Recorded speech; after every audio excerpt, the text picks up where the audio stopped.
श्रीगुरुभ्यो नमः। गुरुवायुपुराधीशं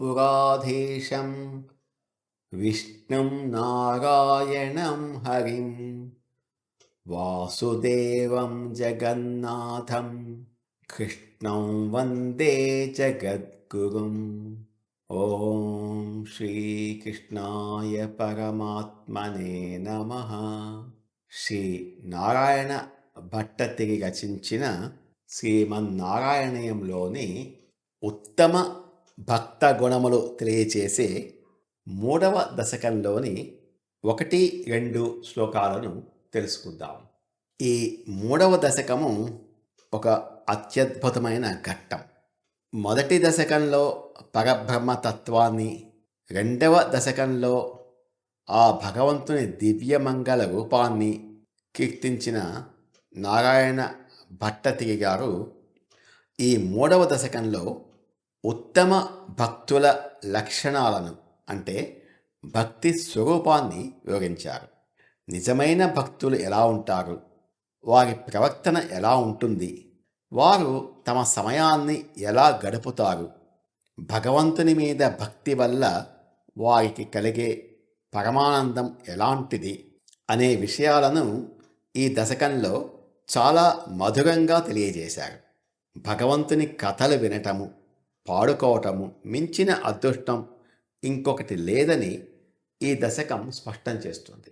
మొదటి శ్లోకం: పఠంతో నామాని ప్రమదభర సింధౌ నిపతితాః స్మరంతో రూపం తే వరద కథయంతో గుణకథాః చరంతో ఏ భక్తాస్త్వయి ఖలు రమంతే పరమమూన్ అహం ధన్యాన్ మన్యే సమధిగత సర్వాభిలషితాం.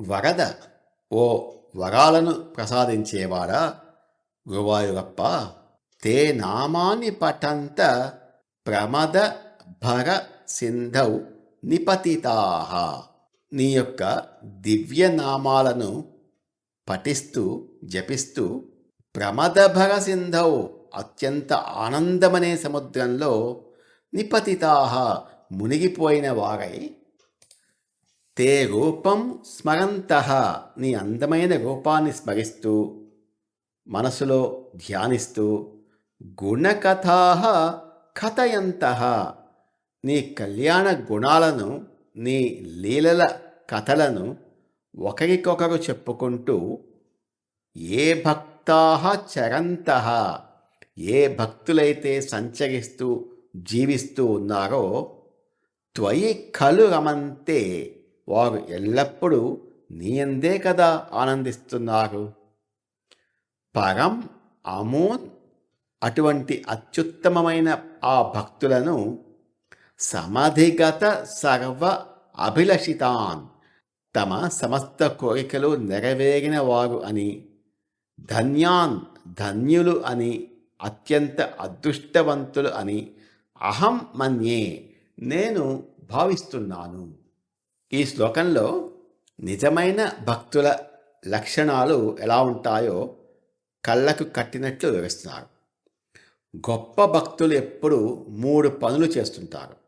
నోటితో స్వామి నామాన్ని పాడుతుంటారు, మనసులో ఆయన అందమైన రూపాన్ని ధ్యానిస్తుంటారు, ఇతరులతో కలిసినప్పుడు స్వామివారి కథలనే చెప్పుకుంటూ ఆనందిస్తుంటారు. వారు ఎక్కడికి వెళ్ళినా ఏం చేస్తున్నా ఇదే వాళ్ళ పని. అలా భగవంతుని ధ్యానంలో, ఆ బ్రహ్మానంద సముద్రంలో మునిగి తేలే వాళ్లకు ఈ ప్రాపంచిక కోరికలతో పనేముంటుంది? వాళ్ళ జీవితంలో సాధించాల్సినవన్నీ సాధించేసినట్లే. భగవంతుని చేరుకోవటమే మానవ జన్మకు అసలైన పరమార్థం కాబట్టి ఆ స్థితికి చేరుకున్న అటువంటి భక్తులే ఈ సృష్టిలో అత్యంత ధన్యులు, అత్యంత అదృష్టవంతులు అని కీర్తిస్తున్నారు. నిజమైన భక్తికి ఇంతకంటే గొప్ప నిర్వచనము ఇంకొకటి ఉంటుందా? ఉండదు కదా. పఠంతో నామాని ప్రమథభగసింధౌ నిపతితాః స్మరంతో రూపం తే వరద కథయంతో గుణకథాః చరంతో ఏ భక్తాస్త్వయి ఖలు రమంతే పరమమూన్ అహం ధన్యాన్ మన్యే సమధిగత సర్వాభిలషితాన్. ఓ వరద, ఓ వరాలను ఇచ్చేవాడా గురువాయూరప్ప, నీ నామాలను జపిస్తూ ఆనంద సముద్రంలో మునిగి తేలేవారు, నీ దివ్య రూపాన్ని మనస్సులో స్మరించేవారు, నీ లీలలను ఒకళ్ళకొకళ్ళు చెప్పుకుంటూ సంచరించే భక్తులు ఎప్పుడూ నీలోనే రమిస్తూ బ్రహ్మానందాన్ని పొందుతున్నారు. ఈ లోకంలో పొందవలసిన సమస్త కోరికలను పొందిన అటువంటి భక్తులనే నేను అత్యంత అదృష్టవంతులు అని, జన్మ సార్థకమైన ధన్యులు అని భావిస్తున్నాను అని గురువాయూరప్పను కీర్తిస్తున్నారు. గదక్లిష్టం కష్టం తవ చరణ సేవారసభరేప్యనాసక్తం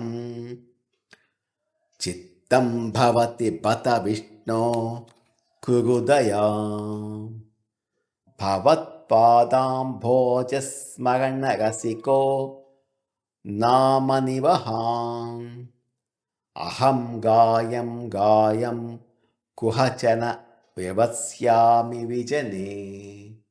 మొదటి శ్లోకంలో గొప్ప భక్తులు స్వామి నామాన్ని పాడుకుంటూ ఎలా ఆనందిస్తారో వర్ణించిన భట్టతిరి గారు ఈ రెండవ శ్లోకంలో తన అనారోగ్యం అంటే వాతవ్యాధి కారణంగా తాను ఆ భక్తి ఆనందాన్ని ఎలా పొందలేకపోతున్నాడో బాధపడుతూ స్వామిని వేడుకొని అత్యంత భావోద్వేగమైన ఘట్టం. విష్ణు, ఓ శ్రీహరి, ఓ గురువాయూరప్ప, గదక్లిష్టం కష్టం తవ చరణ సేవా రసభరే అపి అనాసక్తం చిత్తం భవతి బత.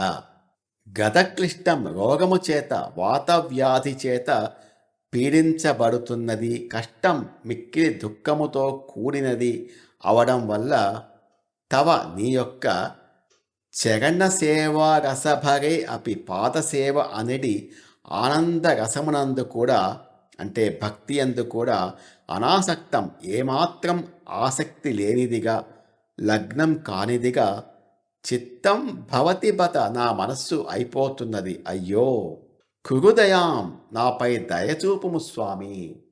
అహం నేను భవత్ పాద అంభోజ స్మరణ రసిక నీ పాద పద్మములను స్మరించుటయందు అమితమైన ఆసక్తి కలవాడనై నామ నివహాన్ నీ అనేక నామాలను గాయం గాయం పాడుకుంటూ నిరంతరం గానం చేస్తూ కుహచన విజనే ఎక్కడైనా ఒక ఏకాంత ప్రదేశంలో వివత్స్యామి నివసించగలను, నా యొక్క శేష జీవితాన్ని గడుపుతాను. ఈ శ్లోకంలో నారాయణ భట్టతిరి గారి ఆర్తి చూస్తే ఎవరికైనా సరే కళ్ళు చెమ్మగిల్లుతాయి. భగవంతుడి మీద భక్తి ఉండాలంటే ముందుగా శరీరం సహకరించాలి, ఆరోగ్యంగా ఉండాలి. ఒంట్లో భరించలేని నొప్పి ఉన్నప్పుడు మనస్సు ఆ నొప్పి మీదకే వెళుతుంది, కానీ దేవుడి మీదకు వెళ్ళదు కదా. భట్టతిరి గారు కదలలేని పక్షవాతం, వాతవ్యాధి బాధలో ఉన్నారు. స్వామి, భక్తిలో మునిగిపోవాలని నాకు ఎంతో ఆశగా ఉంది, కానీ ఈ రోగ బాధ వల్ల నా మనస్సు నీ మీద లగ్నం కావడం లేదు, నన్ను కరుణించు అని వేడుకుంటున్నారు. ఇక్కడ గమనించాల్సిన ఇంకో గొప్ప విషయం ఏంటంటే, రోగం తగ్గించమని ఎందుకు అడుగుతున్నారు? మళ్ళీ ప్రపంచంలో పడి ప్రాపంచిక సుఖాలు అనుభవించడానికి కాదు.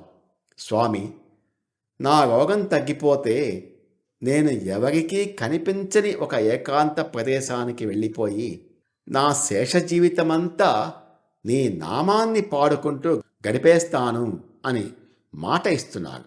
భగవంతుడు మనకు ఇచ్చిన ఆరోగ్యాన్ని దేనికి ఉపయోగించాలో ఈ శ్లోకం మనకు ఒక గొప్ప సందేశాన్ని ఇస్తోంది. గదక్లిష్టం కష్టం తవ చరణ సేవారసభగేప్యనాసక్తం చిత్తం భవతి బత విష్ణో కురు దయాం భవత్పాదాంభోజస్మరణ రసికో నామ నివహాన్ అహం గాయం గాయం కుహచన వివత్స్యామి విజనే. ఓ శ్రీహరి, నా శరీరము భయంకరమైన రోగ బాధతో దుఃఖంతో నిండిపోయి ఉంది. అయ్యో, ఈ పాడు రోగం వల్ల నీ పాదసేవ అనే అమృత రసంపై కూడా నా మనస్సు లగ్నం కావడం లేదు. స్వామి, నాపై దయచూపు, నా ఈ వ్యాధిని నయం చేయి. అప్పుడు నేను కేవలం నీ పాదపద్మాలను స్మరించుకుంటూ నీ నామాలను నిరంతరం పాడుకుంటూ ఎక్కడైనా ఒక ఏకాంత ప్రదేశంలో ప్రశాంతంగా నా జీవితాన్ని గడిపేస్తాను అని వేడుకుంటున్నారు శ్రీ భట్టతిరి గారు. ఓం తత్సత్. నమో భగవతే వాసుదేవాయ. ఏతత్ఫలం శ్రీకృష్ణార్పణమస్తు. స్వస్తి.